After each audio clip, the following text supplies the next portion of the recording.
You ready to get real spooky? Yep. Oh, yeah. Right. Season of Pumpkin is about to get spooky.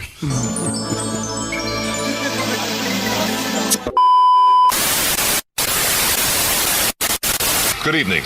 The mayor mobilized an army of volunteers to stop Devil's Night fires. One fire official says tonight's arson fires are the worst since 1984. But in many parts of Detroit, the people appear to be winning. It's calm. In pockets of Detroit, of course, the arsonists appear to be winning. Now, these pictures we're showing you are just into us from the east side. The east side, hardly what you'd see on a typical night in Detroit. Amongst other terrifying colonies, the House of Krazees consists of three of the most horrifying humans known to man. A mysterious trinity of unexplainable subhuman cannibalistic behavior. A mass of evil that boggles the mind beyond the point of extinction. Let us analyze. He drugged the victim, then strangled them, and finally dismembered their bodies.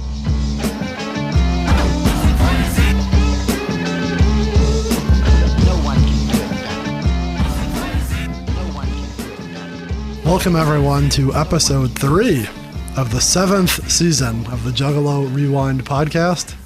I see you're already itching to say something. Just like this, just like the franchise Halloween, the third installment could be the best. Just like this series. I thought you were going to say the 7 seasons are like the 7 C's. And your ass is bigger than all of them, or whatever the fuck he said. Fine ass Hector has on him. Anyways, welcome back to the Juggalo Rewind podcast. I'm Peter. I'm here with Chris. How are you doing today as I pick something out of my teeth? It's here. This is what we've all been building towards. Not the show, the album, Season of the Pumpkin. This is the ultimate? This is it. We're done. This is the last episode. We're giving up. We're here. This is the big one. This is the one, everyone who enjoys House of Krazees, I think this is the one everyone wants. So I'm excited for this. I think we're going to have a good time here. That's going to be the one that they don't play. That's true. But regardless of that, we will quickly let you know why we're here and what we do. Yes. We are the Juggalo Rewind podcast, your favorite Juggalo podcast. Not for the fam. We haven't talked about that. Yeah. Go back. If you wanted to listen to us do some nonsense on a little different things. Yeah. We the number 4, the fam podcast. We had a couple of guest spots on their season 1. Yeah. So go check that out. He wants us back. Well, why wouldn't he? Look. Why wouldn't you want the money makers there? So just letting you know, we'll talk about it. We'll forget about it. But yeah, I know. You'll text me randomly. I forgot to tell you about that. On the way home when I say I forgot my keys in your house. So yes, we deep dive into Juggalo albums one track at a time. This season, a little different. We are going one era at a time. But we'll talk about that in 2 seconds. Whether you're a longtime fan, a new fan, or not a fan at all. Maybe you loved the HOK in 93. Maybe you don't even know who the HOK is. Quite possible. You're like, what does HOK even mean? Some colleges have courses, for like Tupac's music and Bob Dylan, Jimmy Buffett. They're doing one out in Key West, Jimmy Buffett class. Maybe one day we'll teach a House of Krazees class down at Wayne State. And you know what? This will be part of the course. You have to listen to this. This what? This album? This podcast. This season. You have to remind us about what pizzas we are reviewing. I mean, that is an important element of the lore of the House of Krazees. So yeah, if you're new, you're just jumping into the Season of the Pumpkin episode, by God, it's not a bad one to do. It's true. But go back, listen to the rest of this season, listen to all of our past 6 seasons, plus bonuses, plus all of our other bullshit.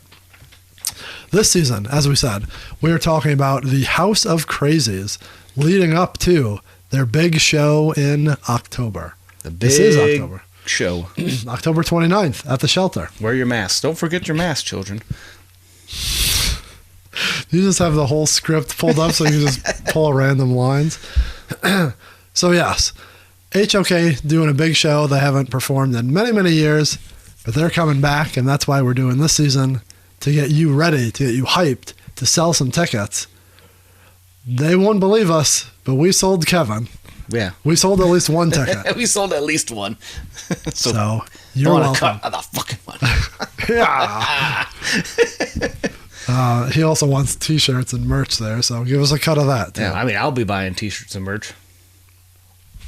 Got my pumpkin tee on right now from a previous Fright Fest. That's a fun one. Yeah, I like this one. I feel swollen. It's tight on that upper body. It's nice. Okay, Otis. It's nice that you went to a Halloween show and kept your shirt. Why? Didn't lose it. That was a Halloween show. It was. My bags tee got swooped up in the hay bales. Go back to bonus episode Halloween, whatever for that one. So yes, HOK coming on October 29th, and then Chris will be coming on the 30th. Oh my god!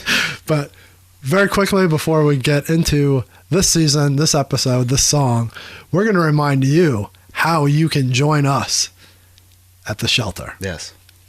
October 29th. It's a Wednesday. It's a Tuesday. Tuesday night, October 29th. You are going to be able to see the HOK if you do a couple different things. Yes. A couple different options. Give me the rundown. Let me pull it up so that I can see it. Oh, did you want to do your other thing so you can enjoy first? Oh, go ahead. You already started. Keep it going. Go.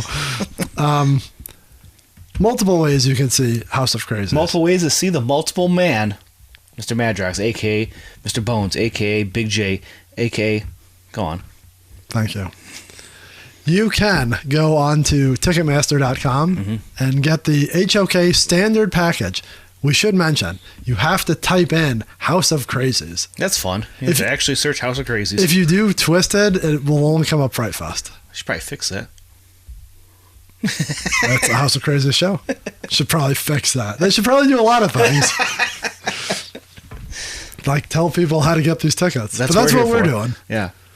You can get the standard package, which gets you tickets. I think we always forget to say this. Tickets to both shows. Well, it's on the graphic if you're watching along, our YouTube friends. It will get you into the 29th for HOK and the 30th for Twisted. But with that, why are we paying so much? Why is this ticket price so fucking crazy for 2 concerts? Well, it's because you get that and you get a meet and greet photo opportunity with the band. No autographs, just a picture. With the band. Shut up. You get a previously signed 11 by 17 poster of the band. Of the Krazees. You get an alternate cover CD of the new album 31. New album 31, yeah. You got the track listing out there too now, you could see. Spooky. Yeah. You get for this you get an alternate cover, never to be found again. Never again. And then you also get a little pass and a commemorative ticket. Yeah. All well worth it. 2 concerts and that. Fun little goodie bag. If you want to pay a little bit extra, you also can get a foil cover of the CD. I assume that's a foil cover of the CD instead of the alternate cover. Yeah. I don't think you get both. But just when you say everything and, I think that's assumed that flip-flopped. And you get a cassette. Yeah. Also that's added then. Yeah. Cassette appears now in the goodie bag. Yes. You got a different poster. You got a Murder, Murder, Murder vinyl. Now we're cooking. The HOK mask. And you got a foil pass and ticket. Everyone should be wearing the mask during the set. That'd be spooky looking. Look out in the crowd and everyone's wearing the ghoul pumpkin mask. I think they'll want them in their car. Hide them. Sell them later. They'll be on eBay by 2 p.m. 2 p.m. We didn't talk about last week who's opening. Yes, that's true. That was news. We'll do that in a second. So those are 2 ways you could get to see the HOK. HOK. If it's still available, you can go on the Magic Ninja web store, which is mnestore.com. There may still be a package where you can get the CD and a concert ticket for just the 29th. Yeah. So that was very limited. As of recording this, there's not many left, so that may not be an option. But still worth a shot if you want to just see HOK. Or With any of the HOK packages, you can also you can tack on the Fright Fest VIP. So, hey, I'm already getting this VIP. I want the whole package. I want VIP access both nights. I want someone's autograph. I'm not getting it. How do I do it? Little extra money. When you get your ticket, it's on the next page. It's on the top. You add on, and you get for that a tote bag filled with a new pass and lanyard, a different show poster, which I hope is that Split Boy. Not that I'm getting this. I just hope that that's what it is. I just hope it is. The Cryptic Collection Fright Fest edition and a trading card. Yeah. So that's your next option. Also, you could just get your Fright Fest ticket. Yes. So that's always an option. You just want to see Twisted? That's fine. All sorts of different ways to get your ass to St. Andrews / the shelter. Lots of things to do. Get down there. Let us know what you're going to do. How much you're paying. Are you bringing your wife or girlfriend or husband or boyfriend who doesn't care, but now you got to pay double? You're fucked. Well, you could, like you said, you could unload all them gimmicks on the old eBay. Especially right off the bat, I bet there's a lot of people out there going to want the audio. Most definitely, that shit will fly. Yeah, I bet. Yes. Yes. It will not be a problem getting rid of that stuff. So if that's your hang up, don't let it be. Get your ass down there and see the House of Krazees. Pumpkins and all. Like the pumpkin death match? No. That was different. Yeah. All right. Yes. So that's how you see them. Now we are going to talk. It's about us. Yeah. It's about me. So now, damn it. Skip ahead if you don't want the nonsense, because we're bringing some nonsense right now. You want to do your drinky drink first? Yeah, I'm a little thirsty. I'm a little parched. Whoa, hold on. Slow down. It's getting late. I could use a drink. If you got the time, we've got the beer, Miller beer. Let's see. Again, you bring the spooky booski of the week to the table. So let's see what pumpkin themed beer for this episode we have. Oh, maybe it's just spooky themed. Yeah. Now I need to look real quick as you're talking. Yeah. I don't know if you're gonna like this. Well, but, I'm gonna have to drink it because I did not bring my own to the table, so that's on me. I'm drinking it. Oh, this one's cool.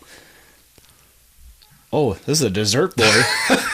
So a little detour, not pumpkin / that, but it is spooky, and this is a good one because it's All Hallows treat, because it's gonna be an All Hallows treat 2 nights before Halloween. So All Hallows Eve. Well, I mean this track. Anyways, this one matches perfectly. We're getting ahead of ourselves. Now you bring up something else. You drink. I'm gonna look at something. So this one is by Brewery Omegang. How do you say that? That's fucking Omegang. Kenny Omegang. OMG. The OMGs. By God, Kenny Omega. Omegang. Whatever it's called. This is a cool can though.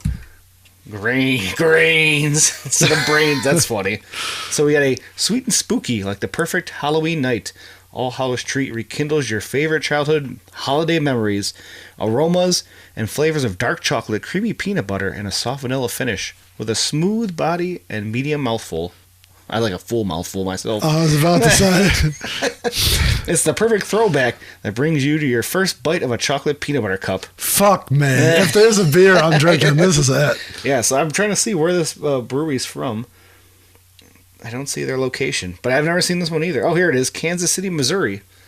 So, nice dessert, nice Halloween candy. A little thick boy, I bet. Oh, yeah. Oh, yeah. Nice head on that one. Oh, thank you. Good. Nice and thick. Give it a little sniffsky if you like.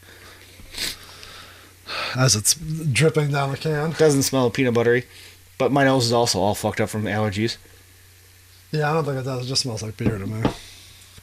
I was hoping it smelled like Reese's Cup. Oh, it tastes like it. Oh, fuck. Come on. Nice peanut butter, nice chocolate. A little bit of that smooth vanilla finish. It's got me.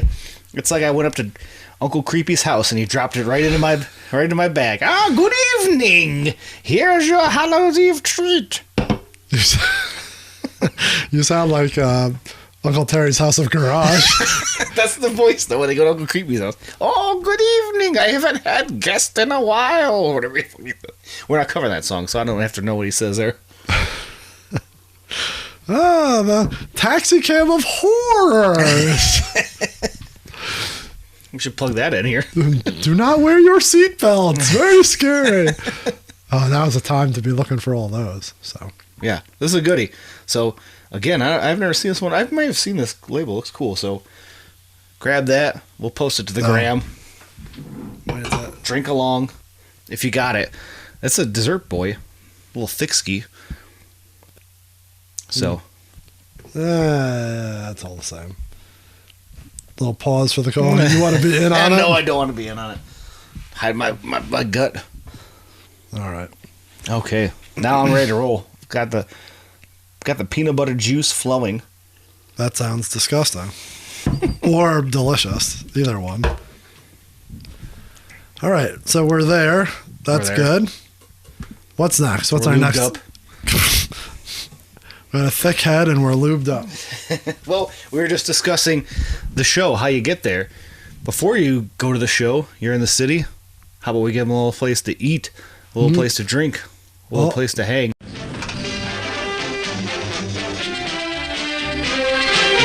I've lived here all my life and I love Detroit. You know, it's unlike anything I've ever seen before. Lots of good restaurants. Well, I'm a single lady. I think there's a lot of places in Detroit. I think there's a lot of energy here, lots of interesting people. I'm here. It can't be all bad. But a very exciting place to be, a very interesting place to be. Go to 5 or 6 of the finest restaurants in the city. They can drop by Emily's for an ice cream cone.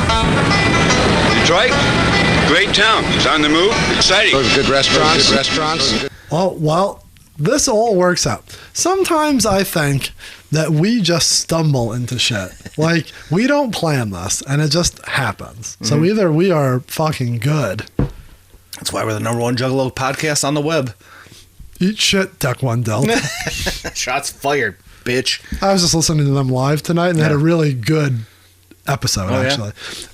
I didn't listen to all of it, but they were talking about, like, the different parts of the Juggalo lore. That's fun. So when I was listening, it was about how and when they got into Twisted and when they got into Blaze. But I think they were just talking about different, like, Juggalo themes. Yeah. They may or may not have been shitting on Twisted. But that's beside the point. Well, sometimes there's other... different people have different opinions. But right. Yeah, I like those guys. And it was just funny that I listened to them today. So with your dessert beer... Yeah. I think it would be perfect if we talked about desserts downtown. Now you're cooking. A little after meal delicacies. Or if you're made, you can have them anytime. If we're starting off within a spitting distance of... I know exactly where you're going. Oh, it's where I went 2 nights ago. I haven't been there in a long time. I just went for the first time in a while this week.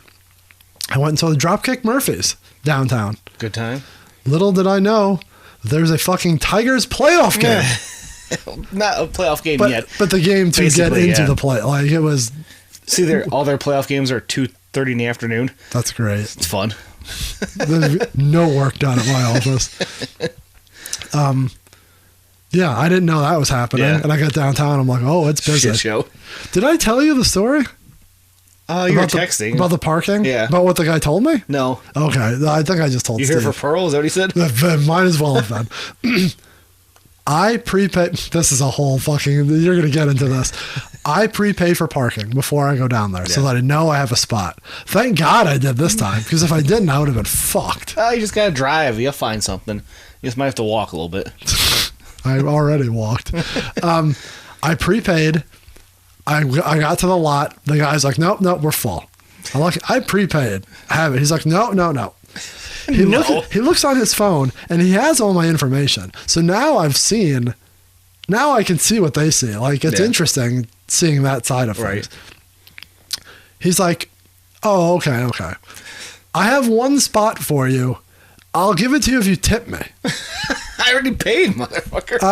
I must have just stared at him for long enough, and he's like, okay, just back up and come over here. I paid for a spot. Yeah. There's an open fucking spot in this lot. It's mine. He wants me to tip him so that I can have it. You didn't tip him then, did you? No. Yeah. I You definitely didn't fuck didn't. your car up, though? That always makes me nervous. Someone else was pulling in and he had to go chase them down, and I scurried out of my car and got the fuck out of there. Yeah, that's a move to pull, though. Hey, tip me and you can have your spot you bought. What an Fuck asshole. you. I'm not going to sit here and argue the tipping culture of the world. It's always hard now. I feel you tip for everything now. I tip on carryouts now, and I'm like, what am I doing? We never used to do this before the pandemic. Tip for everything. Yeah. But that...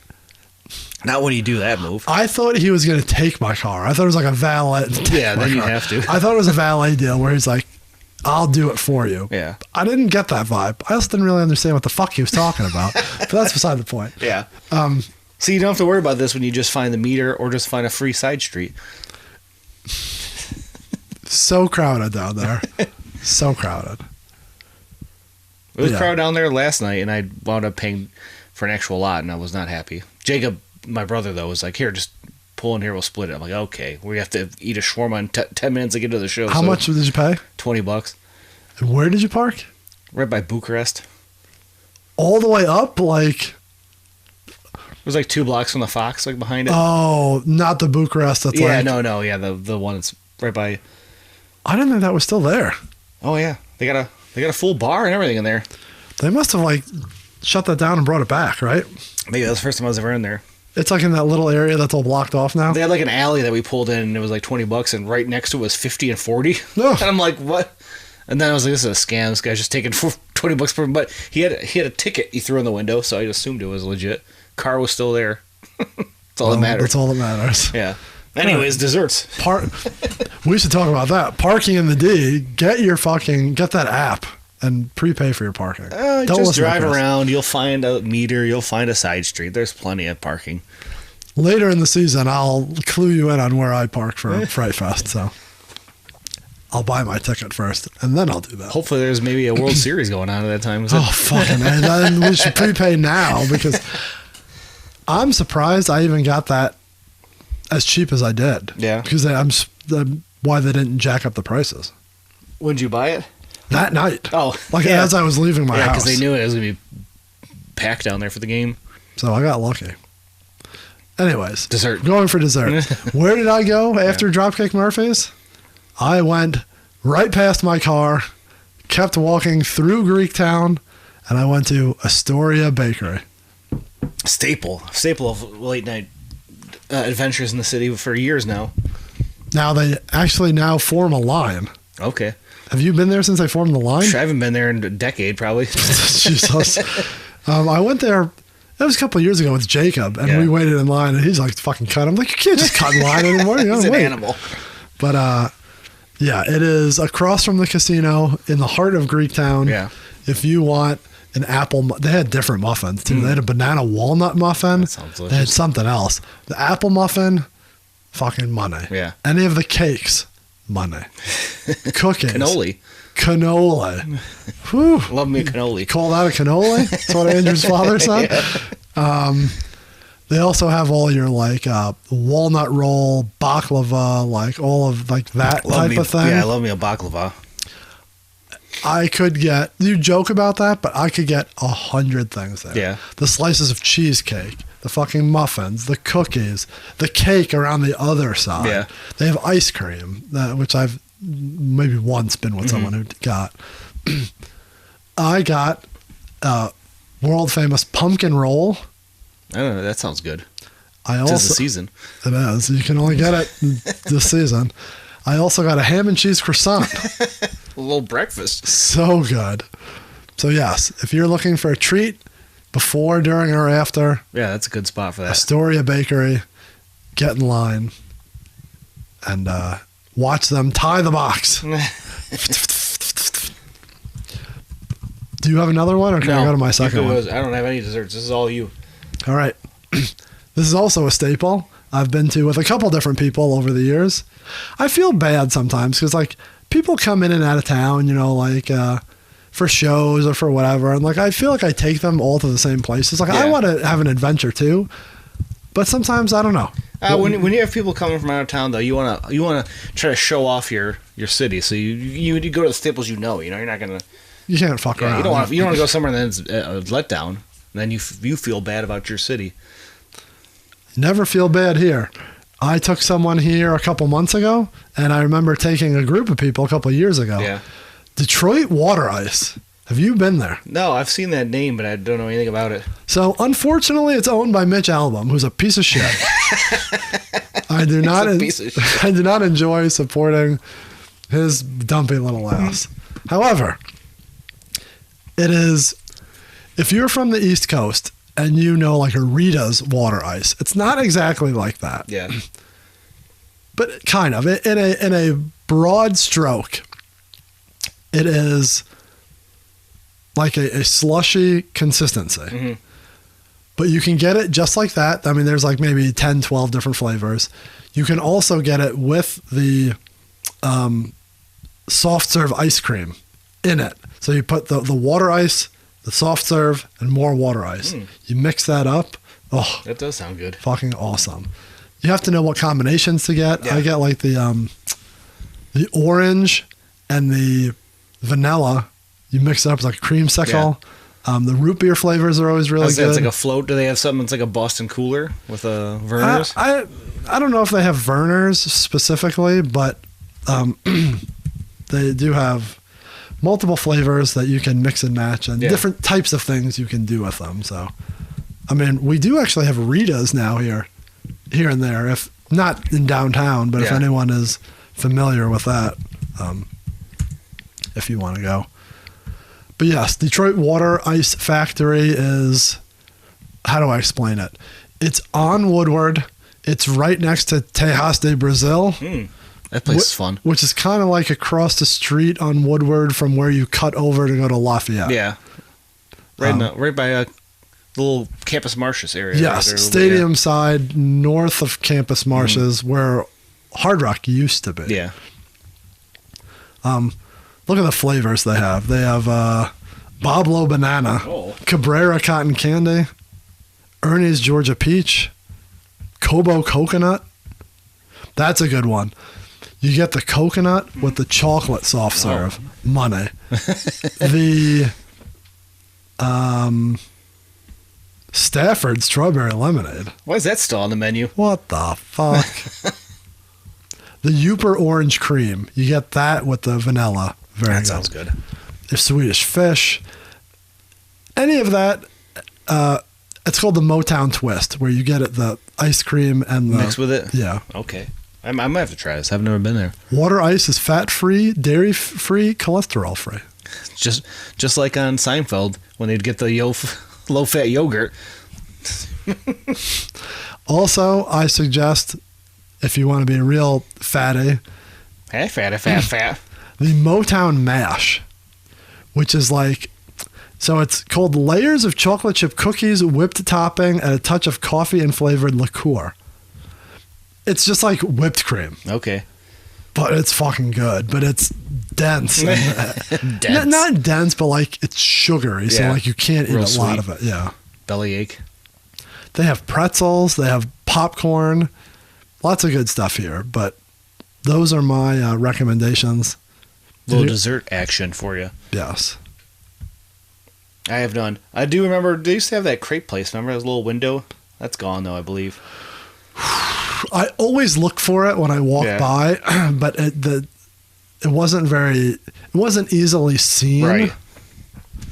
They have a pumpkin one for you. Oh, now we're talking. Caramel apple, cinnamon nut crunch. Yeah, I don't know if that crepe place is still around. That was a long time ago. What is the name?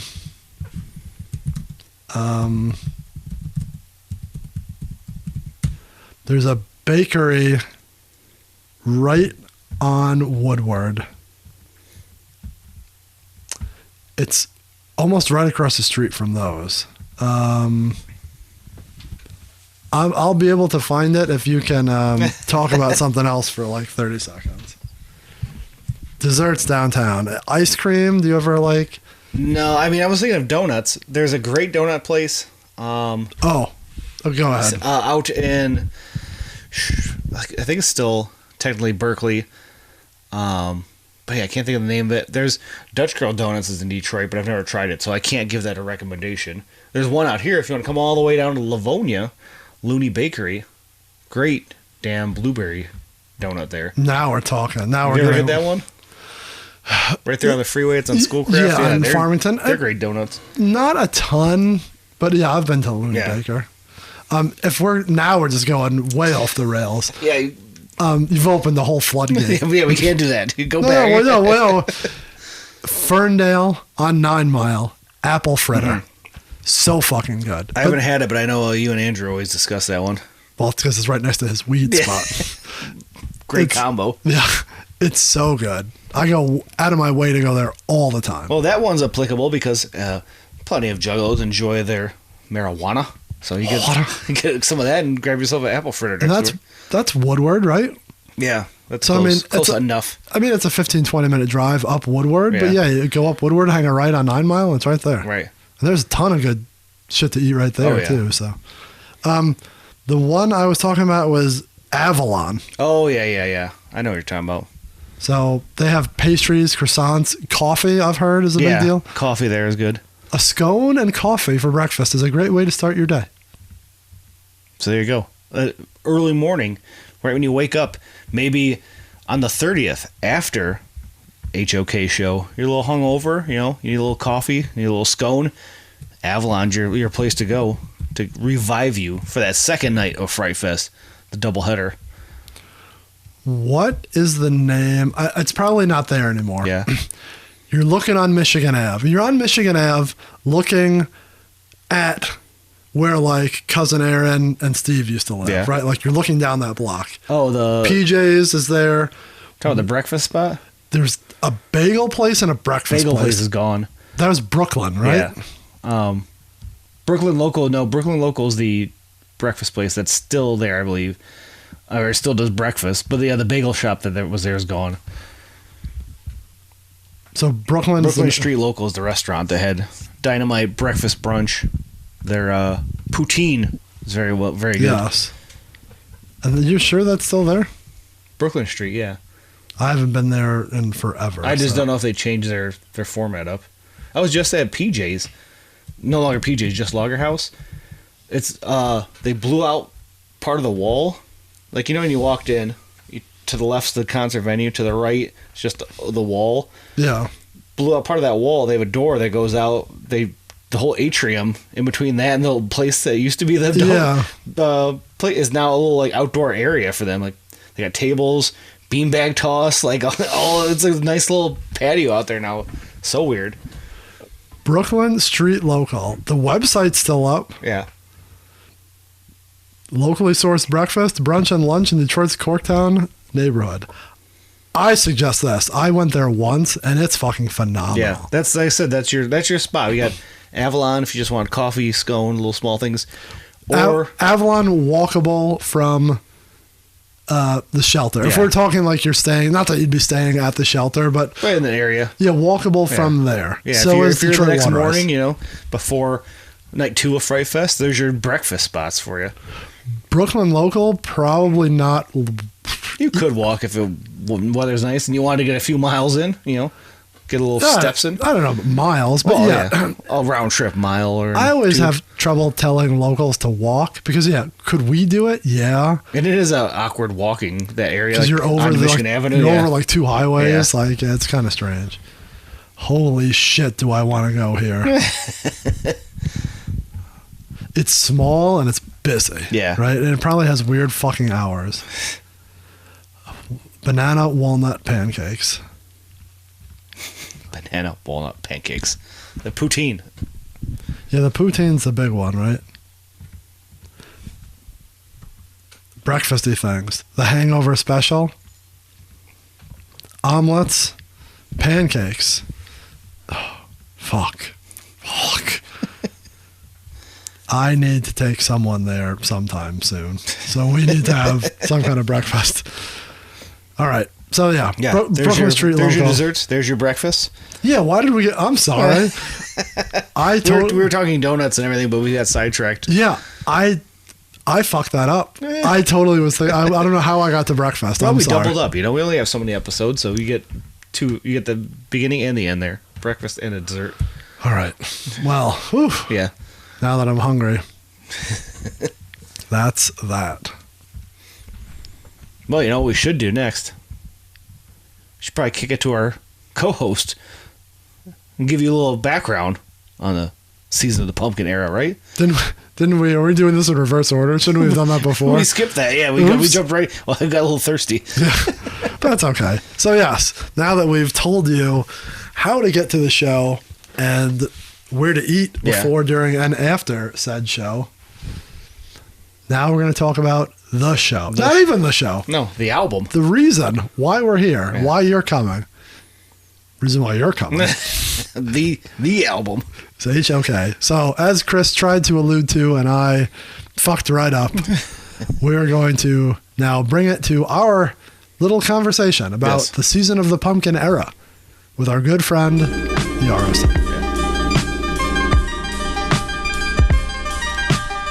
So Season of the Pumpkin is where we feel as fans, everything starts coming together. The sound, the gimmick, production, the presentation. Did you guys feel that you were hitting it on all cylinders at that point? Like, we're doing better, we're learning our craft, now we're hitting that groove. Yes, I would say so. Season, definitely that was some work that we, put into that project. And I think we were kind of hitting on all cylinders doing Season of the Pumpkin. Because again, it had that spooky vibe with the whole introducing, the pumpkin masks and things like that. It was, we just, we thought the timing and the way we put it together, we just, man, it was just, everything was just, it was right. The only thing wasn't right would be we didn't have the funds or the management, which your management kind of gives you that direction and things like that. That's the only two things that we probably were missing. If we probably would have had those two things, we think it would have been bigger, a lot bigger, huger scale, if we would have had those couple things. But yeah, we definitely felt we were hitting on all cylinders, with Homebound, Season of the Pumpkin, for sure. So we haven't touched on it, but you just brought it up. It seems like a story, through your story is your management, your money, your different people helping you out at certain times, falling out, not falling out, but falling off, coming back. So at this point, you've released music as Asylum, as Retro Horror, and then you're finally as Latinum. With the name changes, how did you... I don't know how you felt about it, but did you feel that this was now solidified, like you just said? Are your feet under you, or are you still kind of on rocky ground of... Yeah, we kind of felt, we kind of had our feet under us. We're good. This is, okay. Now we're doing Latinum. This is okay. This is going to be it. And, I guess you kind of always feel that way until you don't. Right. Yeah, you don't know what you're doing. You don't know. Every first date is great until the second date. There you go. So we really did. We thought it was the right direction, us doing, the different, name changes, for the label and everything. We just thought, we thought it was it. We thought it was definitely the right direction. And again, until it wasn't. Yeah. And with that, you had two different versions of Season of the Pumpkin. So you re-released it, but with that re-release came a lot of removal of the rock samples. Yeah. Is that just a copyright issue? Was that a management trying to, like you said, guide you in a certain direction? Yeah. I think it was, a combo of that. That, again, it was just trying to remove a lot of the stuff from trying to get to that space and place to where I can fully present this to you without any backlash from, you know, being sued by this person or being sued by that person, being sued by that person. When you look at it now, shouldn't have worried about it then. Who cares? Let it happen. Just push it. People might recognize it and go huge. Then you focus and worry about it later. Me, I was always worried. No. We want to get rid of it now. So if it gets huge, then we don't got to worry about it, you know. But, you know, should have kind of probably did it the opposite way, because then once you get big, you know, dude, you pay the fines and, hey, we're huge already because of a Led Zeppelin sample or whatever the case may be, whatever we sampled, you know. But yeah, it was kind of, I'd say, more me kind of pushing to get rid of some of that stuff. We want it to be original. We want it to be, and if it is sampled, we want it to be clearance free, you know. I kind of pushed that a lot. I tried to push that a lot, you know, originality, you know. Do you think some of it too was maybe just scaling back the rock on it? Maybe that the guitars were too heavy and you wanted more of the bass lines and maybe just the spooky eeriness That's to it? Because it kind of Season feels of the Pumpkin, like the second yes. Because Season, kind of had a lot more of that. I mean, had a couple of that, but yeah, it was, and then scaling back, yes, definitely some of the rock element to it and making it more rap element, you know, putting that more in the forefront. Yeah, for sure. But again, it was just the combo of that. It was just, again, you know, you have all these samples and you got all this stuff. You gotta take a lot of, you gotta scale back on a lot of stuff. You don't want to get in trouble putting all this stuff and you're selling this blah blah blah blah blah blah blah blah blah blah. You know, hey, let's just get rid of it. Then you don't even have to worry about it. You know, so. And some of the stuff that you were sampling, the rock elements, did have the horror theme. So it all kind of came together. You had your White Zombie, your Marilyn Manson. And again, in saying that, like all those the samples and rock samples like that, it's not stuff that I dug out of the crates. It's Bones. Again, it's just him. You know, he'll hear something and he's just like, and then give it to me. What about this? Okay, let me see what I can put this with and put drums behind this. And yeah, because a lot of it was stuff that like Manson and Zombie were sampling off of old like Charles Manson interviews and just weird stuff like audio. That. They weird kind audio of pulled the audio samples samples out of theirs. Yeah, for sure. And then some of the, again, we're talking about the imagery that you guys put together through your music. It's really coming together in this era of Season of the Pumpkin. And your vibe is some like Halloween-y, spooky, I don't want to say supernatural, but like not based in reality, like horror movies. Yes. But then you also had some contrast where there's stuff like that is real life horror. Yes. So is that a decision that you guys made to really, I don't want to even push the envelope, but really merge the two, and like it's a imagery that you're trying to give to people through your music of fact versus fiction, real life versus it was always that, to me it was always important that you have both of those elements. You know, whatever, you know, you gotta have both those elements. I don't even know the words used for that, like real versus not. Yeah, because there's tracks like we had to read like The Mask, Trick or Treat, Haunted House, where it's like horror movie, spooky elements, but then tracks like Portrait of Violent Memories, like this is real life. Exactly. Horror. Yes, and things like that. And again, it was just very important for us to do that, again, like you said, because it's along the lines of fantasy, you know, different things like that. But it's also important. It was important for us to also let people know that, hey, you know, we're having fun. This is fun, man. We're having fun. Everybody relax, chill. But also, let's not forget that there are true, you know, horrors and things like that. So some of the songs, we did. And, you know, we put the, you know, realness in some of those songs. You know, it was just, again, to me, it was just always the right thing to do. That's kind of how we thought about it. Like, we gotta add some reality to this too. The balance, kind of offset it a little bit, you know. So yeah, looking back, I think it melds. It's a long album, but it melds it well to have like those contrasting styles where you get almost like you're enjoying the spooky fake stuff, but then you get the real stuff. Then you got the real stuff. Like, uncomfortable, like for sure.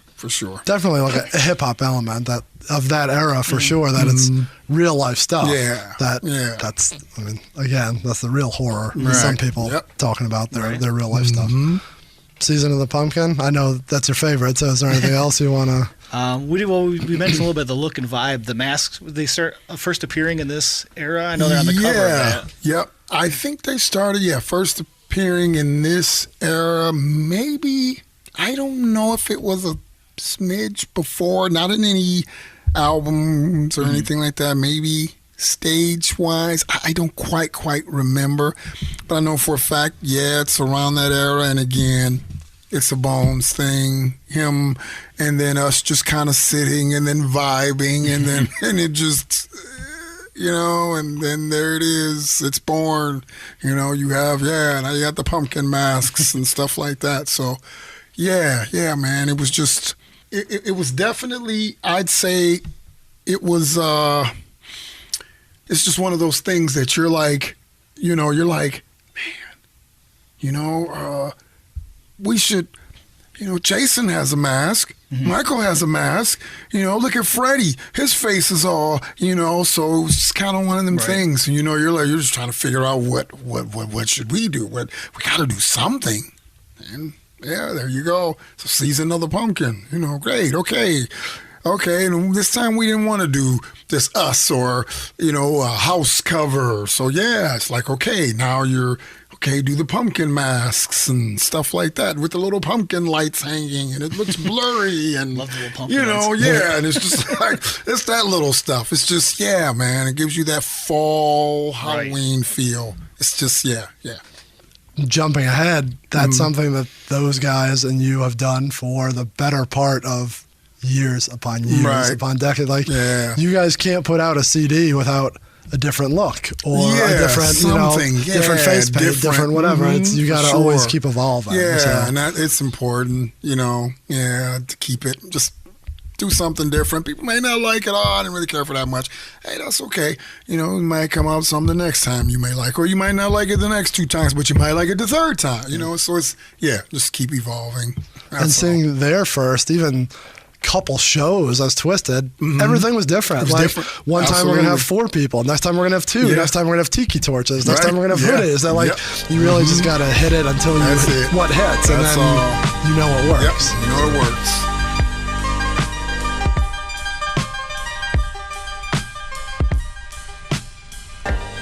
All right. That was our talk with our good buddy Brian. Look at you, a first name basis. Hey, we talk them, so we're allowed to call him the R.O.C. Yeah, we our business emails back and forth. He said interested as Brian, so we're on first name basis. Hell yeah, man. My good friend Brian. Okay, that's enough of that.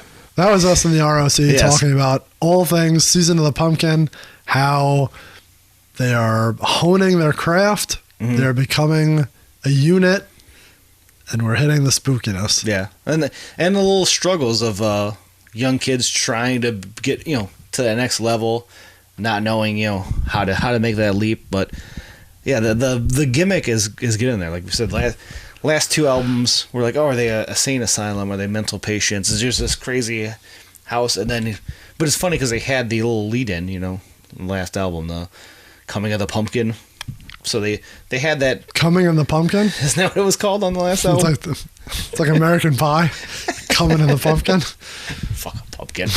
But they fully jump in now. It's all there. You got the horror vibes all the way through. You got the Halloween channel at the beginning, a little intro. So masks. The iconography. Gimmicks, the iconography, the gimmicks there. The little spooky lights on the original album cover. Which are, you can't see them here, but we have some hanging above the bar, just like it. Speaking of spookiness, what about your review? Oh, I guess we should probably do that before we dive in any further, right? Yeah, we got to dive right into... Don't you believe it, Group? It's the same schlock all over the place. We got the same bad movies, about 17 cents invested in them. As a matter of fact, after the first reel... Get your air freshener out because that stuff is bad. These movies stink, I want to tell you. Ain't that right? Camera 4. So, House of Krazees, horror movie lore, right? That's what we're talking about. Tons of horror movie last week. We had the album cover, Ghost Story. Week before that, The name of the band, House of Krazees, and the label Asylum. This week, kind of hard, nothing with the album, but there's samples galore from, what am I even talking about? Spooky movie review before I even jump ahead. Put it in here. I would have plugged it in a long time ago, don't worry. But here I am. So, album has plenty of samples from the second greatest movie in the franchise. I can't go as far as to say it's the best. Halloween 3, all over this track we're going to be talking about. But it's kind of hard to review Season of the Witch, Halloween 3, because it's a classic, right? Everyone knows that. It's something. So, we'll do a dual... so mad. We'll do a dual review. I won't give you the full details. Halloween 3, if you've never watched it, because maybe some people have it. People have this weird thing, Michael Myers isn't in it. I can't watch Halloween 3. Well, I'll tell you what, Halloween 3, the second best in the series and the best score in the series. Ooh. Better score than the original. Oof. So much wild synth that he's got going. But, if it was just a movie called Season of the Witch, they took the Halloween tag off it, it'd be an all-timer. It's about a mask maker. A mask maker who has a little spooky stuff going on in his factory. I've heard some things. Crazy shit going on in there. So, Dr. Chalice, a pimp, decides, he's in the hospital. He gets called in. He's all hungover, half drunk.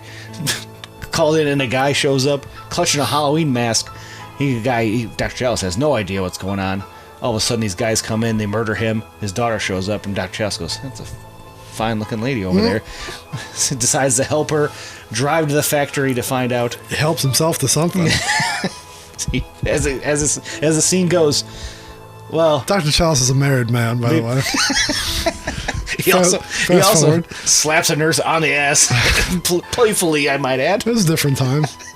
He also has the other woman who does some searching for him. He owes her a date, so he's got women all over town. But look at him. Look at that mustache. Look at that body. So Dr. Chalice, he decides to go down to the factory. Look at that body. And investigate. And, I don't want to spoil anything because it's a wild movie. It's great. 5 pumpkin ghoul masks across the board if you haven't seen it. All-timer. But I want to add a little second one because I decided... I was watching this the other night just off my letterbox. It's called Night... Sorry, it has 2 names. Of course it does. The original British version is called Jesus. Night of the Demon, but in America it was called Curse of the Demon. 1957. It's an old-timer. But I'm going to make this a real short one. It's about a couple professors. One gets murdered, but doesn't know why.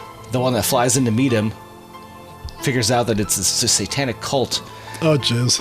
And it ties all around.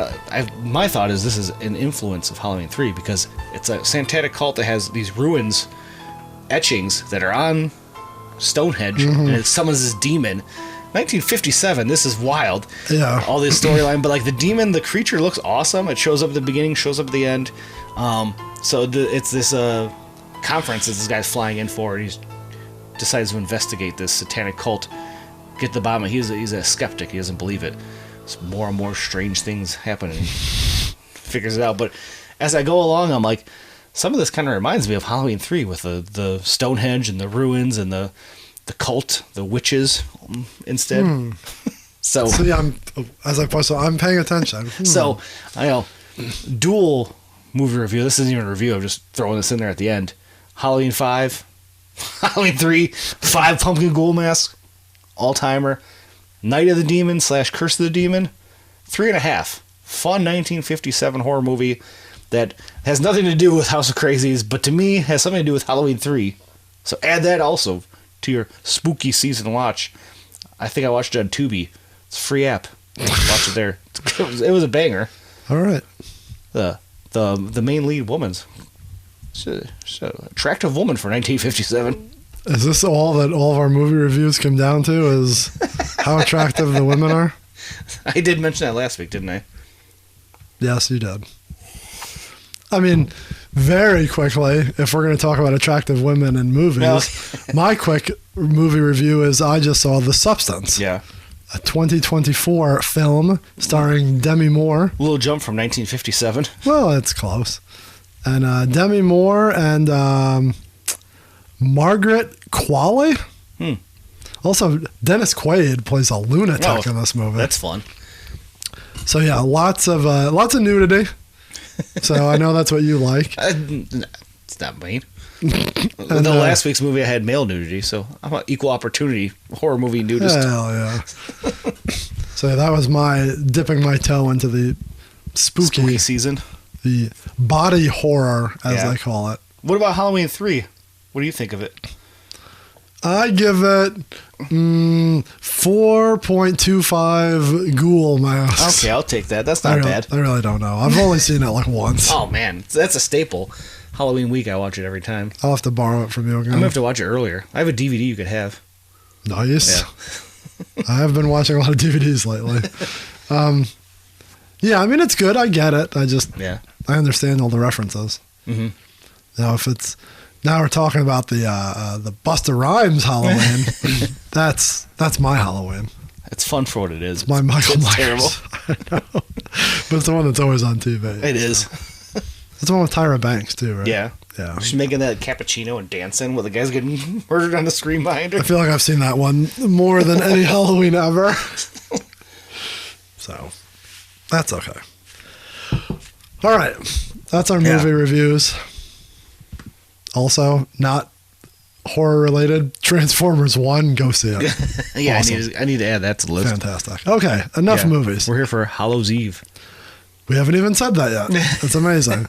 We're all over the place. We are. Season of the Pumpkin, House of Krazees' third album. And I guess we didn't really get into this detail. This is like their first real big full-length album. The other two could almost be like considered EPs. Like we briefly talked about it with R.O.C, but yeah, like they're still full length, but this one is fucking 21 tracks, right? Right. I wonder if they're trying to get to 31 tracks for the Halloween thing. Oh my god. I don't know what makes this. The tracks had to be short, right? I didn't look at all of their. It's a long album. It is, but I mean, 21 songs, they're like 2.5 minutes each. And you have stuff like Sounds of Halloween, which I think is actually one of the longer tracks. It's not even... It's Sounds of Halloween. Nice vibe, though. You know, that's a good one. You're trick-or-treating, or you're passing out candy. Oh, I think my phone died. Passing out candy.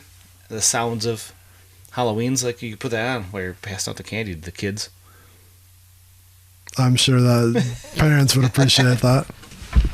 Would they appreciate the underground culture?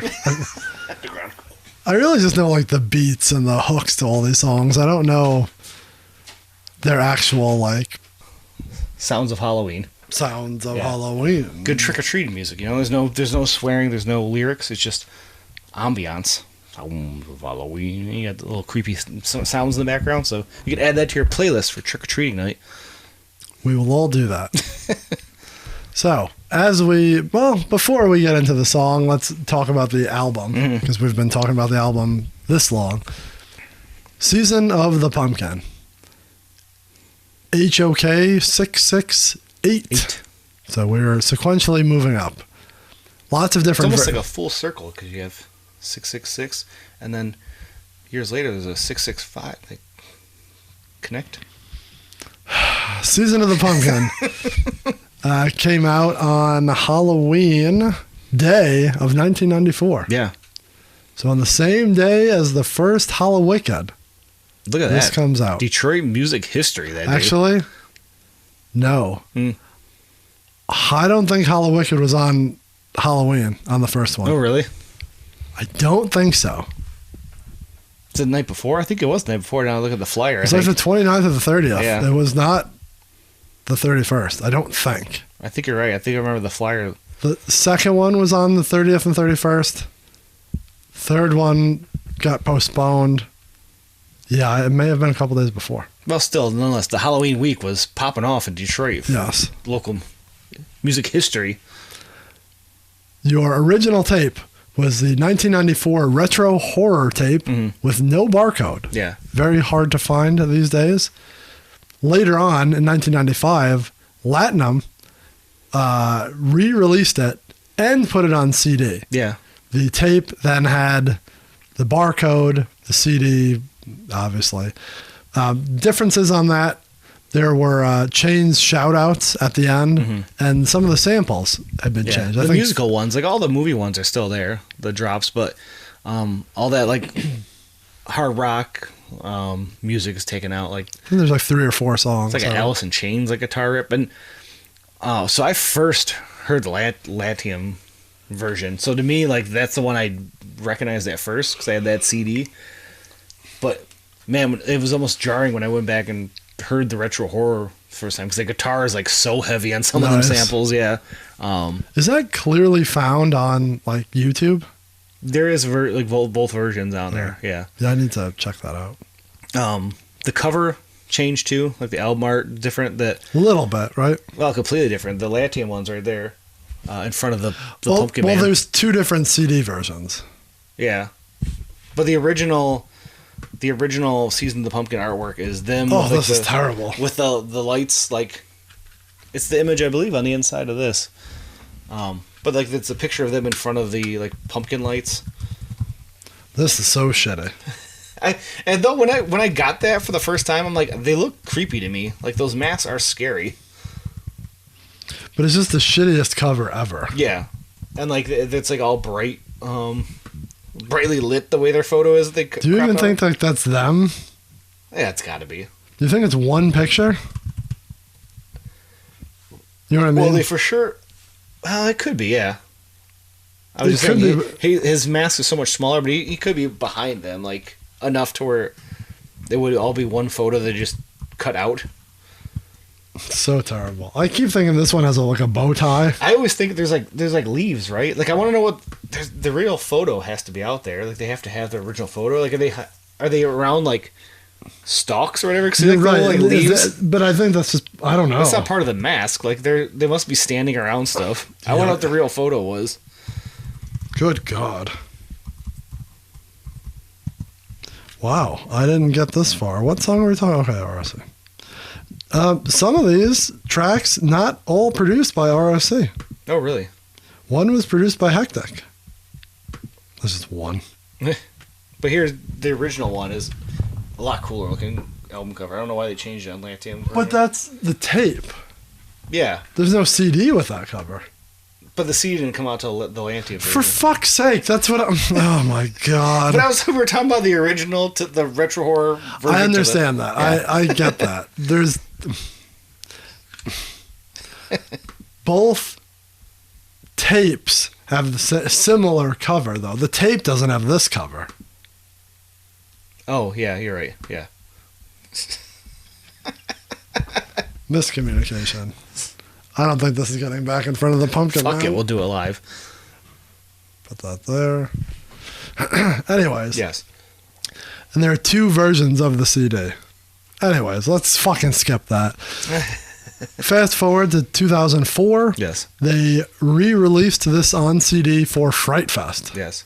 Which was a very special Fright Fest. It was the last time House of Krazees performed at a concert. Mm-hmm. Until this year. Yeah. Yeah. So, otherwise, it was just part of the what would you call last year's Fright Fest? A mashup of a part of the show, not like an HOK concert. They were in a separate set. Right. Yeah. This was the last time. 2004. Cover is the original artwork. Back to. It's not the full one, but a little darker image. That's so cool. Yeah. And then 2018, the Magic Ninja Entertainment vinyl comes out, which is on our table right now. 2 double LP boy, yeah. Thank you for the real words for that. And then they also came out with the tape in the box set. Yes. Cover of those being the new style HOK kind of font. Yeah, I call it a template. They kind of just swap out the colors and album art or album title. I don't hate it. Some people think it's a little lazy. I like the consistency. If the color was a little bit different from this one and the last one, I think it'd be way cooler because they all had their own distinct like color schemes. Because next week is blue. One after that is yellow, right? Oh, last week was blue. Next week's yellow, green. There's like two that are too close to being orangey red. I think the first two are too bluish. But I like it better with a cassette box set. The vinyls, I think it's kind of weird because they're all individual vinyls. If it was like a vinyl, like if I had a slip case, like that Halloween one, and they all slipped out with that, I like the consistency. But it was to me, it was kind of weird that on the individual vinyls, but that's just a nitpicky thing. Yeah, I think I'm fine with it as a set, like if it's a collection. Let's bust open your tape set. Look at them. I would have probably just had the original artwork on like the full vinyls. It would just look cool on that size, but it's cool. I don't hate on it. What do the covers of the non-HOK tapes look like in that box set? The ones that just straight up the R.O.C. album art cover. Mr. Bones is the same thing as the original artwork. Interesting. Yeah. All right. Yeah, I don't know why those two kept the originals and the other ones did not. Because they couldn't just throw that on. That's true, yeah, but it's weird that they would make something new for those. I don't know. All right. So, yes, we are talking off of this album, Season of the Pumpkin. Yeah. I don't know if it's the best or the favorite, but we're skipping way ahead. Is this your favorite track on here, or just you thought it brought the lore? Yeah, I thought it was more Halloween vibes, a fun one to cover. And I would say it was one of my favorites. If you go to Casket Cuts, I guess that was our template to begin with. The tracks they pick off that one on Casket Cuts, we had it here, I thought. Yeah, it should be the first. I'm going to guess it's Trick or Treat and Bates Theory. No, it's Bates Theories and Horror Story. Yeah. Probably two that they might play, I guess, off of this. But when I'm thinking of like Season of the Pumpkin, I'm thinking of like Halloween samples, stories about Halloween. Those two are just Horror Story is more just like a shit talking track, I feel like, than anything. And then Bates Theories, that's like the serial killer one, right? I think so. Yeah. So I don't know. I thought this was more in line with the Halloween vibes as we're getting closer. We're like knocking on Halloween's door here soon enough. And then, so we should say that the track that we took, that we picked, is Hallows' Eve. Yeah. Interesting because it leads into what I think are the songs that really set this apart. You're talking The Mask, Trick or Treat, and Haunted House. Yeah. Now that's like Portrait full. too, where that's a fun one because they tell the story of 3 real serial killers, and then it ends, or is it 3 or 2? Well, nonetheless, I think it's 2. 2 verses about real serial killers, and the last one's about Mr. Bones being a serial killer. So that's a fun little play on that. Yeah. Should spin this right now. Just listen to the whole thing. So we are talking Hallows' Eve. That is track number 5, or the last song on side A of the first LP. Where's that fall now? That's the question. Where does that fall on the cassette tape? Because that's what we originally would have listened to it on. Its original format was a cassette. Well, since it's 5 of 21, I would assume it's the middle of. Yeah, it's dead center on track side A of the cassette tape. Time on this track, 2:45. So still solid, short. Normal For the CD. I love that original cassette tape artwork. I love the little sidebar, the pumpkin. Yeah, it is cool. I want to hunt one of those down. They're cheap. I mean, you got to be looking at $100, right? Let's see if there's any on Discogs right now. Oh, because we've learned in weeks past that really. What were you looking at the other day? There was like $700 on there. We're like, that's what it's listed for, but they'll show you what they sold for on there. It's not showing anything for the original cassette tape on here. Yeah. There's 3 copies for sale for $250 currently. When you search eBay for Season of the Pumpkin, I have those masks. Of course you do. There's one for $903 shipped right now on here. Seems reasonable. You have some Fright Fest CDs on eBay for $100. $150. I like when something is sealed and it has quotes. Yeah, but nonetheless, that original cassette tape's going to be expensive no matter where you're pulling it from. Yeah, CDs also, especially the Fright Fest version, you're paying a little bit of a pretty penny. Yeah. So it could be worse, but $100 is a little rich for my blood.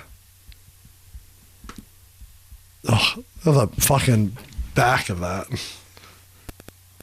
It's so hard to read. It's so lazy. That's the 04 one? Yeah. Underground culture. Underground culture. All right, so we're talking Hallows Eve. Yes. Let's jump right into it. We're going to get right into the intro, the sample, which Yes. I know you're going to fucking get all over. So this is one I found myself. And I need to sign up for a Who Sampled account so I can add it to it. So overall, the beat, it sounds original. Like the main beat sounds like something that R.O.C probably put together in a drum machine. Like listening to it, doesn't sound like any samples on the. But in the background, there's a little like doo doo doo, like a little piano, and that 100% sounds like it's taken right from Laurie's theme from the original Halloween score. That doo doo doo doo doo doo. Little. I like how you're playing it on the piano. That's in there every so many ticks you could hear it back there. Yeah, that had to have been something that Mr. Bones would have brought to the table, I imagine, with the way of R.O.C. discussed the stuff he'd show up with. But yeah, that's a little sample in there on top of the intro sample, I guess, right off the bat. I didn't even think about that part. You don't know much about Halloween. Do you know what that's from? Halloween 3. That's right. You want the full quote? Yes, give it to us. So, as we discussed the movie of the week, get your popcorn if you haven't watched it, Halloween 3, the little sample at the intro. You don't know much about Halloween. Little creepy voice. That's old Connell Cochran himself, the one who runs the mask factory. So, that scene, it's later in the movie. I won't tell you what's going on, but if you want to know what he's saying, he says, "You don't know really much about Halloween. You thought no further than the strange custom of having your children wear masks and go out begging for candy. It was the start of the year in our old Celtic lands. We'd be waiting in our houses of wattle and clay. The barriers would be down, you see, between the real and the unreal, and the dead might be looking to sit by the fires of turf. Halloween, the festival of Samhain. The last great one took place 3,000 years ago, when the hills ran red with blood of animals and children. Sacrifices. It was part of our world, our craft. Witchcraft. To us, it was a way of controlling our environment. It's not so different now. It's time again. In the end, we don't decide these things. You know, the planets do. They're in alignment, and it's time again. The world's going to change tonight, Doctor. I'm glad you'll be able to watch it. And happy Halloween," which also is sampled in there. So I had to get the whole quote, you know. I mean, you gotta go front to back. Yeah, why not? Got goosebumps reading that. Happy Halloween. I love the weird old Celtic folklore stuff tied in there. So yeah, good times. Halloween 3 right off the bat in here. I have so many tabs open I can't find where the lyrics are. Well, I'm looking for something else fun while we're talking about that. So, yeah, that is your favorite. Well, not your favorite Halloween movie. My second favorite. So, just a little personal story on this. I first heard that on this. I had never seen Halloween 3 when I first got this album as a kid. So, to me, I'm like, oh, what is this? Sounds like crazy. This sounds weird. And, like, throughout the album, there's tons of these samples. Like, there's the ones of the hobo that he meets in the alley, and the guy's like, there's some crazy shit going on in that factory. I'm going to get a case of Molotov cocktails and burn to the ground. What's that on? It's on one of the tracks on here. I can't remember which one. It's on something that we've talked about in a very recent season. Really? I swear it was. Oh, maybe it's on Most Tasteless then? I thought it was way recent. I'm not saying it was on the Wraith or whatever, but like, no, it definitely was on there. I feel like we talked about it pretty recently. No, I thought it was on this. I just don't know where that one pops up. They also have Halloween 2 samples on here, where he goes, "We trick or treat a death tonight," and Loomis goes, "You don't know what death is." He does have a whole CD of just Loomis. This one is full of Halloween 3, a little bit of Halloween 2, so yeah, instantly what dragged me in. But as a kid, Halloween 3 I'd never even seen, so I didn't know that sample at all. I don't even know if I probably didn't even know the Halloween 2 one at the time. Like, I didn't even know that was Loomis yelling at. So all sorts of fun stuff. That's one of the things about HOK that I think drew me in back then, was all those weird samples. And I don't know if we'll get to Mr. Bones ever, but the samples he has on there are even crazier weird stuff. So yeah, that was one of the draws that got me into them back then for sure. R.O.C. tells the real funny story about pulling a sample of a sample like that you shouldn't even be able to get. Yeah. All right, we're going to start hot and heavy here. Yeah. So we're going to get right off the fucking beaten path instantly. So my apologies. First verse, Mr. Hectic. Yes. All Hallows Eve, just another phrase for Devil's Night. Wrong, right? 100% wrong. Hallows Eve is Halloween, right? Yes. So Hallows Eve is the 31st of October. Yeah. Just another phrase for Devil's Night. Devil's Night would be Detroit lore, right? Because that's... So, Devil's Night, in case people don't... And maybe we shouldn't be even talking about this because it's not relevant. But, because it's not. That's not what Hallows Eve is. But Devil's Night is known as it's the 30th, the night before Halloween. But, you don't even have to do that. It's more commonly called Mischief Night. Oh. Also called Gate Night, Goosey Night, Moving Night, Cabbage Night. Cabbage Night. Mat Night. It is celebrated by vandalism, practical jokes, pranks, and parties. It's been observed in multiple different countries all through the years. The most popular, obviously, is New York, Western New York, Michigan, Western PA is where it's called Devil's Night. Okay. So, what a random trio to have. Like, I guess Pennsylvania, New York, East Coast, but like Michigan being lumped in there is kind of random. It popped up here. I honestly think, and it doesn't say it here, it's funny that it's called Gate Night in Bay City. Why fucking Bay City? Who calls it Cabbage Night? That's what I was trying to look like for. Slavic? Some towns in North Jersey and parts of New York State, it is also known as Goosey Night. Cabbage Night is also used in this area as a term. Goosey Night is funny. Yeah, it doesn't say why. That's what I was looking for.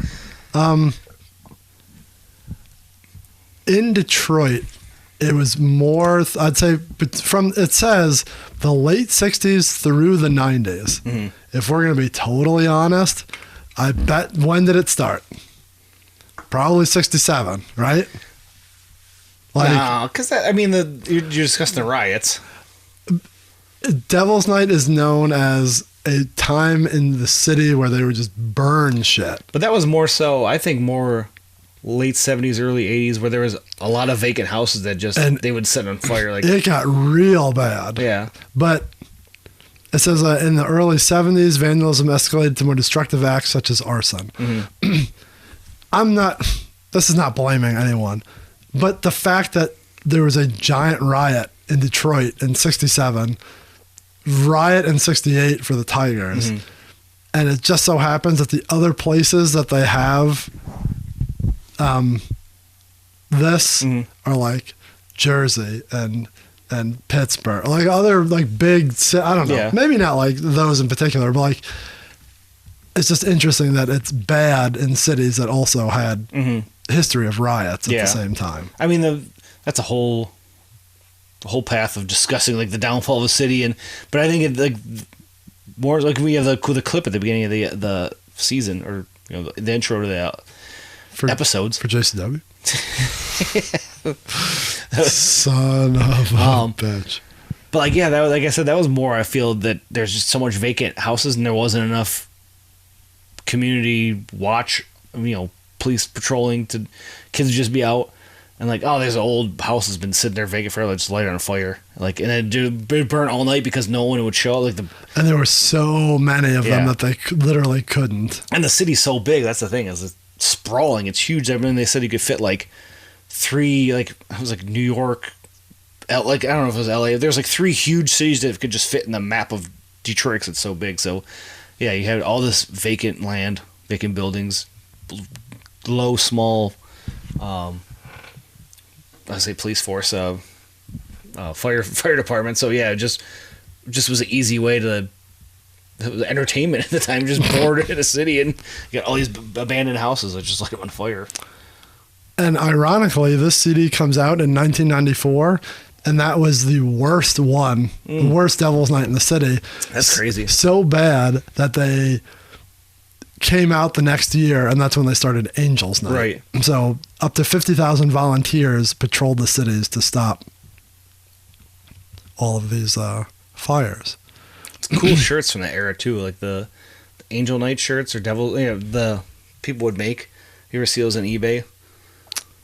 Yeah. Tons of cool like shirts from that era of the Angels Night, Devil's Night stuff.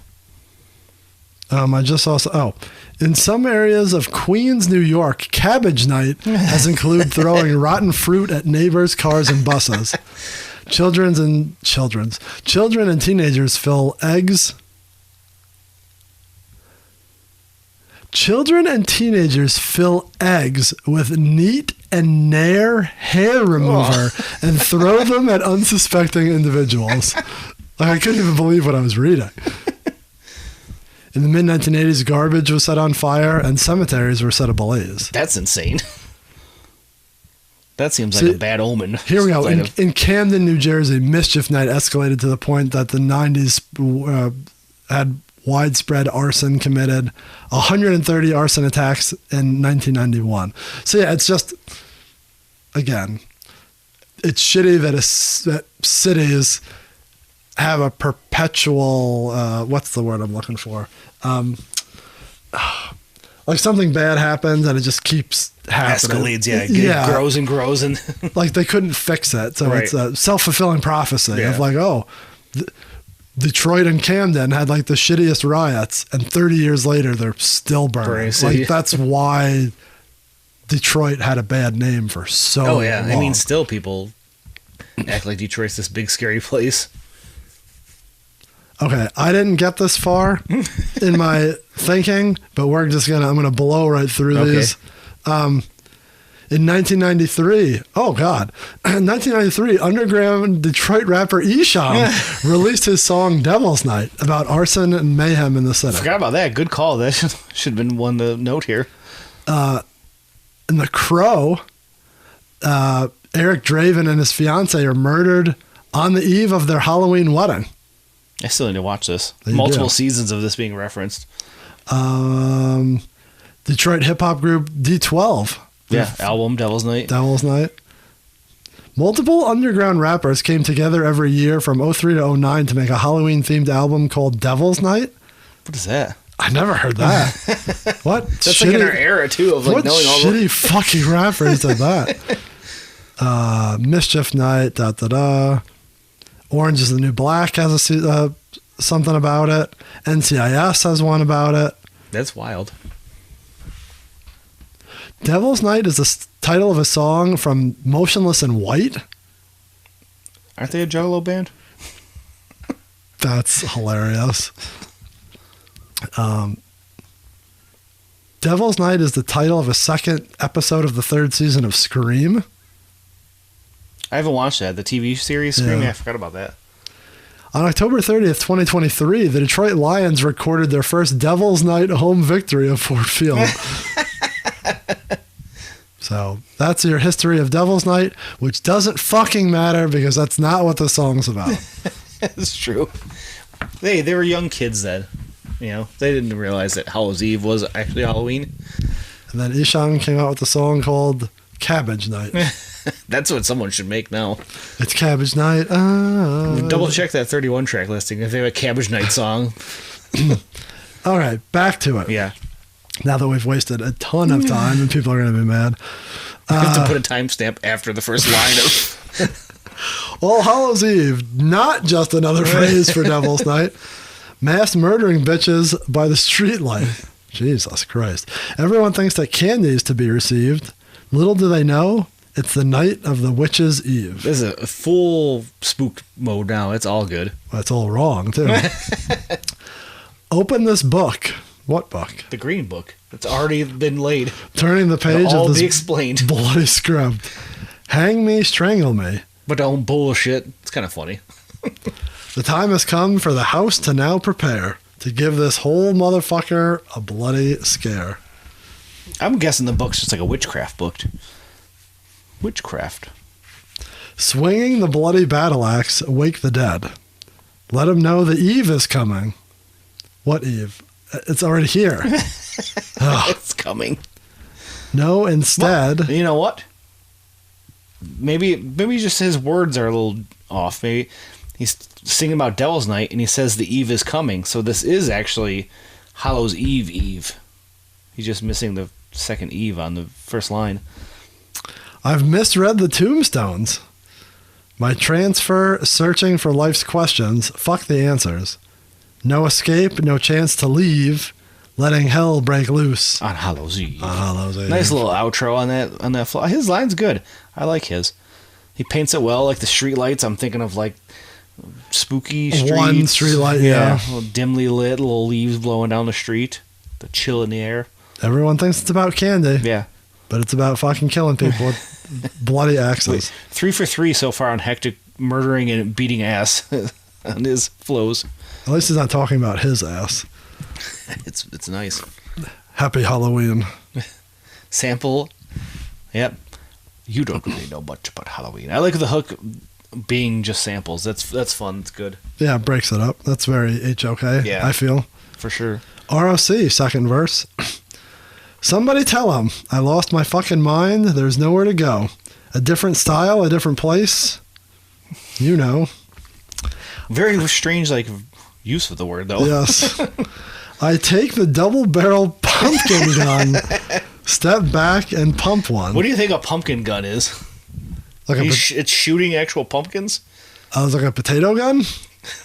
Could you imagine? You gotta just launching straight up jack-o'-lanterns out of a big gun? I mean, that's a cool visual. I'm thinking the gun is shaped like a pumpkin. You think that's what it is? Shooting out of, like, the jack-o'-lantern eyes and mouth? Maybe. I'm thinking he's like a big-ass bazooka. He's like, boom, just setting off big jack-o'-lanterns down the street. Bazooka Brian. He's dancing. He's dancing. So he's shooting the double-barrel pumpkin gun right into your motherfucking well-being. What does that mean? I think it's just shooting it like into your soul. So, yeah, almost like when Headless Horseman's throwing that pumpkin, chasing Ichabod Crane. So the pumpkin just takes over his body. I hope the video is working. It died again, I think. All Hallows Eve in the trees, let me tear loose. Maximum overdrive, the day before the noose. Mike Pence. It's Halloween, hear the screams and the dreams of pumpkin heads. Check the thieves up in my orange spread. It does sound like that's what he says, but it's kind of strange. He's got a long-ass verse here. Pumpkinhead, did you ever see that movie? No. It's bad. It's bad, I know what but you it's mean, kind of fun, yeah. That was one as a kid. There's a little small video store I used to go to, like in a strip mall, real tiny. It's like the size of this room, and there's little rows of tapes. And the one wall that had wrestling tapes and Transformers, like the cartoons and wrestling tapes. The opposite side was the horror section. Terrible placement. And as a kid, I remember always seeing the Pumpkinhead cassette tape. I feel like I always did too. Or VHS. I was like, this is terrifying. He's like standing all weird looking. But I watched the first one. I haven't watched the sequels yet. Maybe I'll add that to the spooky season watches. It's not like Boondocks Pumpkinhead. Spooky. Walk the streets. I'm the freak you fools read about. The 29th and 30th, I'm coming out. See? He was planning ahead. He already knows. The Fright Fest doubleheader is coming down. They should play this. He's basically saying in the party. You'll never know how much I can let it go. Chop, swing. Cut off my head. Another day, bro. Beat kind of changes up there, too. Like the thing that you enjoy, where it's like, I think they have like drops. Sound effects come in when it drops out. All Hallows Eve. Cutting cheese, cutting throats. I can't cope, and motherfuckers feel the night smoke. So he's just ripping ass and cutting throats? Or maybe he's making a charcuterie board. We'll slice a little bit off the cheese. As it creeps, I can't sleep. As it creeps. What's creeping? You're creeping. The pumpkin ghoul. I slept, I got no rest, because I breathe. Spelled wrong on there. Because I breathe on the breeze. On Hallows Eve? I think it's on Hallows Eve. Because I breathe on the breeze of Hallows Eve. Yeah, that makes sense. He's outside taking a big deep breath of that nice cool crisp fall air. Where did I wanted to bring that up before, but I forgot where it was. That doesn't matter.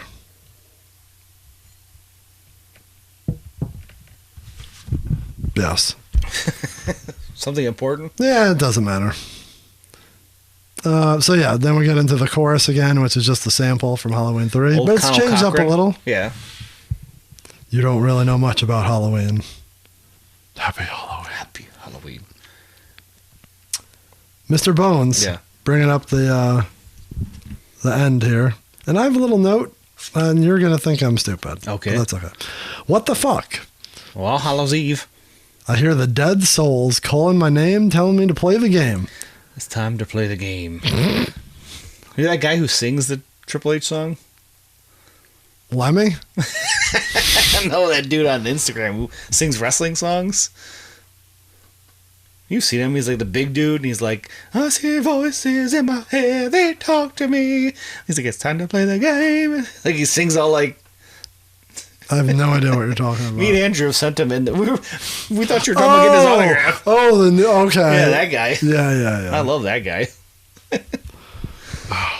Telling me to play the game, hide and seek with my mind. If I hang running through the fields, I'm trying to find in the pumpkin, searching for my brain. Lost my mind, so I guess now I'm insane. At first, this gives me like Lotus vibes. The Dead Souls call my name, play the game. Like that gives me vibes of the old Tales from the Lotus Pot era stuff. It is funny that they're talking about. He talks about playing the game and then the hide and seek, like literally games. Right, it's him like I visualize him in a graveyard, like playing hide and seek with ghosts and stuff. Now here's the thing that I think is kind of funny, and I'm sure they stole it from someone else. But am I insane? No. Never been sane. So yeah. Who did they steal that? Like, I know that's just a cadence. You can't steal a cadence. That reminds you of something? 17 Dead. Oh. Good call. But there's no way, like, let's just call it out. Fucking Cube probably did it, right? Oh, someone else did it before? Fuck yeah. Like, why else would they steal it? Right. Yeah, so I think it's just a funny cadence of almost the exact same words. Yeah, I didn't even catch that. Good call. I caught that, like, I had to look up what it was, but I knew. You triggered something for you on there? I got to kill what I kill when I see. The great pumpkins floating through the fucking streets. I always like that. Like Charlie Brown? A big great pumpkin floating down. Was it the fucking Thanksgiving Day parade? Great Charlie Brown Halloween is great. Better than the Christmas one, I see. I haven't seen them in 100 years. I'm sure you do. Watch it every year. When they go trick or treating, Charlie Brown's like, they'll like show all their candy, and Charlie Brown every time is like, I got a rock. Fucking die laughing every time. I got a rock. I was about to say you watch them every year because of your kids, but I knew you were just gonna be like, kids. Like, you watch it either way. I watch it with them, but I make them watch it. And you have watched it before. Yeah. Great pumpkins floating through the fucking streets of the outskirts. What is that, the suburbs? Looking for Governor E? Looking for Governor E. I'm thinking way off the beaten path. As we're talking about those strips of blocks where there's all the houses that got burnt down because they're all abandoned. fields way out there on the outskirts of Detroit. Packs of loose dogs roam and stuff. Where are these? Whatever, I'm not. You know, when you get further out, there's strips where there's like one house left on like 3 blocks. It's like just straight up like farmland at this point out there.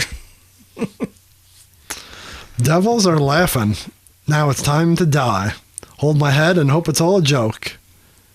I found my mind in the midst of the ghastly smoke. And they get a little cough at the end there. And so it ends. Yes. What the fuck is he talking about? He's literally like skipping through the streets playing games. Yeah, I feel like he has like 3 separate stories going in his verse. Yeah, he's got a lot going on. Fun pumpkin-y Halloween vibes though. They all give it that feel. They got me in it.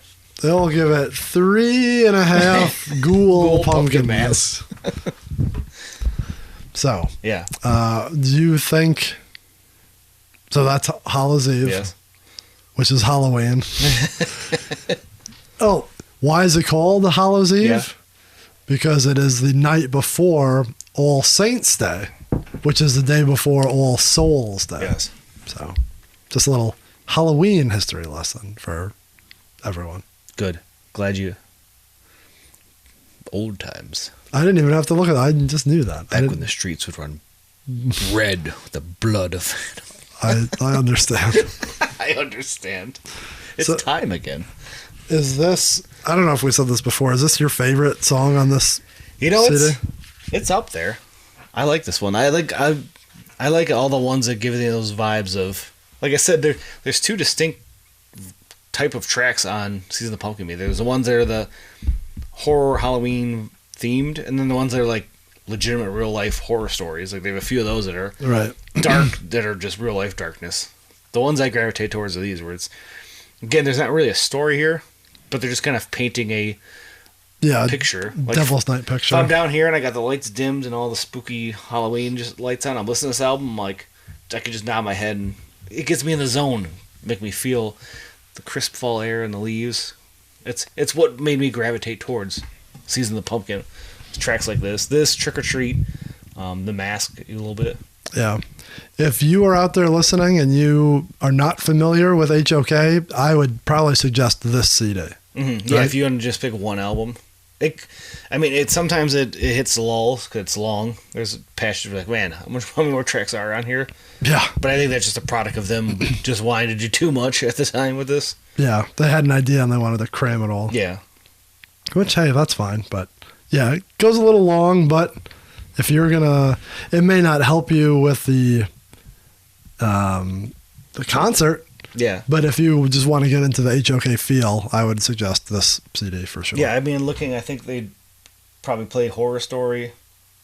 Like I said, maybe that Bates Theory. I would like them to do a track like this, though, or Trick or Treat, the ones that are on the Halloween vibe, but I don't know how they would translate live. Like, this doesn't feel like a live track. No. But it's enough for us to talk about. Yeah. So. Anything else with this CD or this track before we move on? No, we're almost out of the House of Krazees era. So we have a few more here. It's kind of crazy. Well, they didn't have a long era, but they had an important era. Yeah. And that just means that it's almost time for... It's almost time again. It's almost time for Halloween. So, like we said, there's lots going on in the city. We've already talked about how to get your tickets. Go see the House of Krazees and Twisted and whatever else. And we didn't discuss the openers. Oh, fuck. We won't do that here. You've seen it. You know. Maybe next week we'll dive in a little bit about them. There's a bunch we don't know. Or, while you're in town, did you see the show on the 1st? Did we talk about November this? 1st? Yeah. No, I don't think so. Super Fun Time Fox and Sun and Zool. I thought that's in February. I thought it was on the Friday after. Oh, fuck. I kind of wanted to go to that, but... Because, that's smart. Why wouldn't you do that? Yeah, that's true. I just thought that was a February tour when I was looking at that flyer. It's called the Tour of 24, which is funny because it's going to be one show because they're Well, fucking idiots. But no, It's a full tour. I seen the list. Oh, I didn't. This right here? Trixie's Bar? Yeah. Hamtramck? Yeah. Friday, 11/1? Oh, man. There's no way I can make that, too. It does make sense, though, to add a show there for that. Why wouldn't you? Yeah. Especially being a Friday. Mm-hmm. If it was all blah, blah, blah, blah, blah, and then that was a Monday, yeah, the no. next day falls on a random day. But the fact that people are going to be from out of town and here. Right. It's a good way to cap the week. I'll get my ass beat if I go to another show that week, I think. I'll try, though. We'll see. Well, you'll be by yourself because I ain't going to that shit. I like that Zool. Well, if you want to follow what Chris is going to be doing that week, or what any of us are going to be doing that week, follow us on social media. On any of the social medias. We haven't talked about the Facebook, the X, the TikTok, the Instagram. Yeah. All at Juggalo RWD. If you want to talk to us about anything here HOK related, use the hashtag HOK Rewind. And while you're out there in internet land, don't forget to rate, review, and subscribe wherever you watch or listen to podcasts. All the ratings, all the stuff like that helps. The what do you call them? Cook the algorithm. That's not what I was looking for. The reviews. Yeah, that's what I was looking for. It does though. More reviews, more feedback gets this fed to more people who don't know it's out there. So it shows up, recommended, related things of that nature. It's all good. If you've done it before, you can do it again. Yeah. So subscribing also saves you time, gets you right. Listening to us on Thursday morning, so you don't have to go searching for us. Yeah, if you were subscribed at this season, you got the nice surprise on the first day of fall, that little Sunday special we threw in there. Yep. So you never know. Just set it and forget it. Yeah. Also, most importantly, sharing with a friend, whether they're your friends or your strangers or your loved ones or your not loved ones.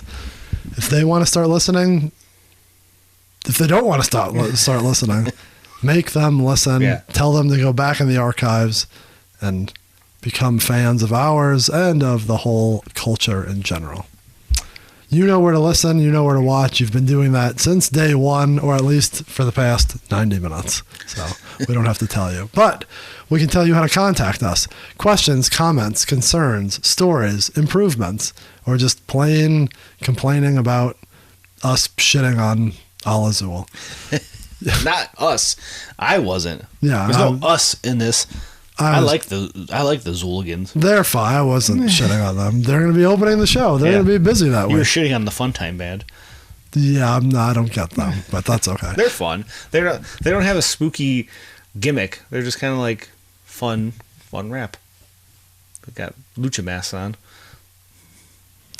Well, if you want to talk to us about that, you can leave us a voicemail or text us at 810-666-1570 or email us at juggalorwd@gmail.com.